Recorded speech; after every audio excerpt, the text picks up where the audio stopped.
good final thing, is just how to show them the on and off of the snare and the undoing of the. That's a good point. It's true. Some snare stands, are we on? Yep. Okay. Some snare stands are a little bit different. This snare drum stand has a turning mechanism here, and as you turn it, it loosens these three arms, and as it loosens, then you can pull it out of here. But when you put this in, on the rim here, you want this section here of the arm to go in between the drum. In other words, you're not going to put this up here on top of the drum. I'm sorry, under the drum. You want it to go on the rim so it doesn't fall out of there.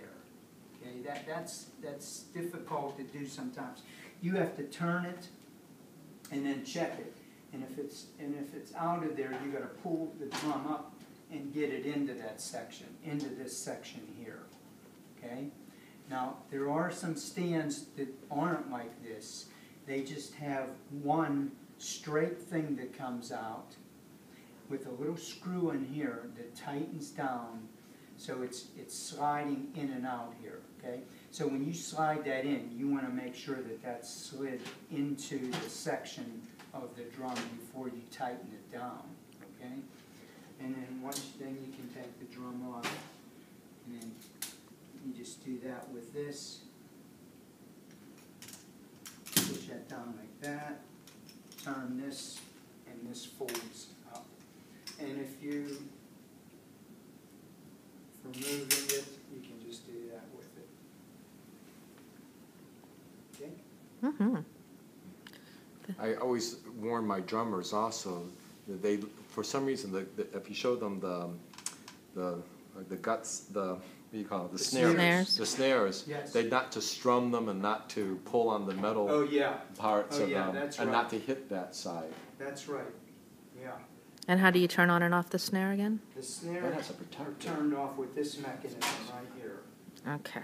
Can you do that again? Sure. You just. That's. Okay. Now you have an adjustment here. If the snare is not sounding real well, in other words, like a typical snare drum that you would recognize,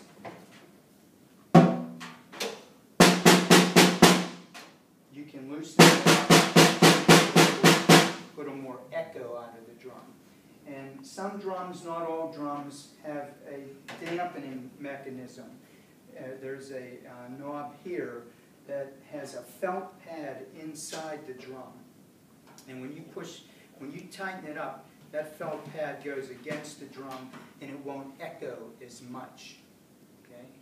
For like real delicate passages and stuff. You know, if you want it to be more staccato. Okay. So do you have your kids practice on practice pads? I do. I usually do, because then they can hear, I can hear, we can all hear. So you use them in the classroom too? Yes, yes. I always did use practice pads. I had a practice pad for every drum, you know. And they were the black leadwood pads that take over the whole drum with the thicker part in the middle.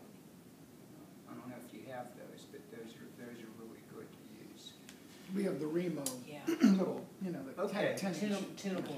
Okay. I know those black ones are good to have because, like you just said, you could still use the drums so they're at the same height that they always use. It completely covers the head. Feels like they're playing the drum, but it's not actually the drum. So I've actually taken pieces of cloth sometimes and cut a piece of cloth, maybe a 1/4 inch thick, and taped it on the drum. So in the band, it's not so loud, because your drummers are always, you're always going, soften up, you know, because they're louder than the that's band. a very polite way of saying what you normally. Yeah, so if you do that, Soften up. We can add humor into this PD too. okay, Ange. Okay, everybody, give them a round of applause. Thank you so much.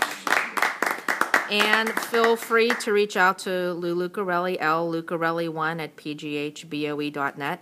I'm sure he'd be more than willing to answer any of your questions. Thank you very much.